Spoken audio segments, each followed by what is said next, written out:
عليكم ورحمة الله وبركاته. أهلا بكم مستمعينا الكرام، معاكم رانيا عبد الرحمن وبرنامجكم سنة أولى جواز. النهاردة هنكمل معانا مجموعة من المشكلات الجديدة اللي ممكن تواجهنا في أول سنة جواز وتعكنن علينا حياتنا وتبوظ العسل اللي احنا بنتمنى ان هو يكون دائم. مشكلتنا الأولى النهاردة هي الكذب، إن واحد من الطرفين يبقى كذاب. دي مشكلة كبيرة جدا، ومع الأسف بتخلي الشريك التاني يفقد الثقة، مع إن ممكن الكذب يبقى بحاجة صغيرة بس مش مستحب. فياريت علشان نحل المشكلة دي ما نخافش ونواجه، ومهما كنت خايف من اللي هيحصل قوله مهما كان، لأن الكذب بيؤدي لانعدام الثقة، والثقة لو اتهزت للحظة ما بترجعش تاني مهما عمل الشريك الأولاني. ودايما افتكروا ان الصدق هو مركب النجاة الوحيدة اللي مفيش حاجة زيها أبدا، وان الكذبة الواحدة بتجر وراها مجموعة من الكذب عشان تغطي على الكذبة الأولانية، وفي يوم من الأيام هتنسى ان انت كذبت وهتقع وتقول الحقيقة وهتبقى مشكلة. فلازم نتجنب الكذب في العلاقة الزوجية.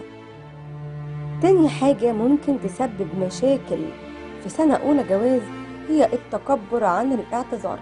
أنا معرفش ليه عندنا هنا في مصر ومعظم الدول العربية كلمة أنا آسف تقيلة شوية، ده بيخلي البني آدم اللي انت غلطت في حقه يتوجع قوي من جوه. طيب لو حصلت مشكلة من الزوج أو من الزوجة واتكبرت ان هي تتأسف، هتعمل شرخ في العلاقة، شرخ ما بيتنساش، موقف مع موقف مع موقف هتكبر المشاكل وتبقى قد كده. طيب علشان نحل الموضوع نعمل ايه؟ مش شرط تقول انا اسف بشكل مباشر، او انك تقولي انا اسفة بشكل مباشر، مع انك لو قلتيها او لو قلتها هتبقى في قمة الشجاعة.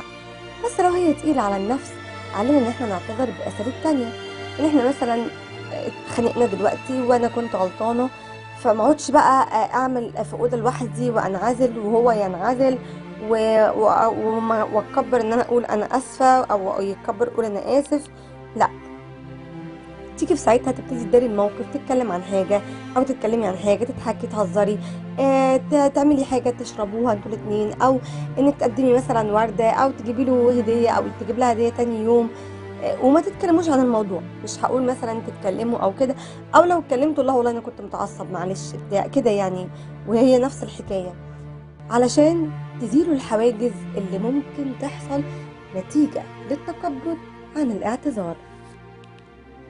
اما الحاجه الثالثه معانا النهارده فهي موضه كده ابتدعها الازواج بقالهم فتره، ان يجيبوا اوضتين نوم، اوضه ينام فيها الزوج واوضه تنام فيها الزوجه، او يجيبوا في الاوضه الواحده سريرين وكل واحد ينام في سرير.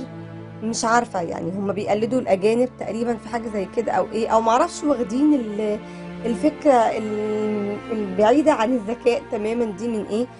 الموضوع دوت بيعمل عزله مع الوقت وبيعمل جفاء، ما بيبقاش فيه حاجه يعني كده تحس ان هي خلت المشاعر بارده ما بين الزوجين. فانا ما برجحش الموضوع ده خالص، فياريت اللي بيعمل او بيفكر يعمل الموضوع ده ما يعملهوش، لان الألفة ما بتحصلش غير لما كله يعني يبقى احنا كلنا مع بعض في نفس السرير، الزوج والزوجة، ومعاهم ان شاء الله الطفل اللي هيجي جديد، علشان تحسوا بدفى الأسرة. بلاش البرود اللي هو هيبقى موجود وهيسبب صمت مع الوقت، وهيسبب عزلة مع الوقت، وهيسبب حاجات كتير قوي، هيسبب جفاء، هيسبب شرخ.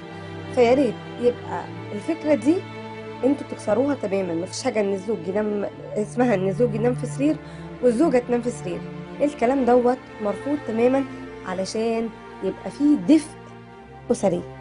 بشكركم أعزائي المستمعين، وإن شاء الله أشوفكم في حلقة جديدة من حلقات برنامجكم سنة أولى جواز.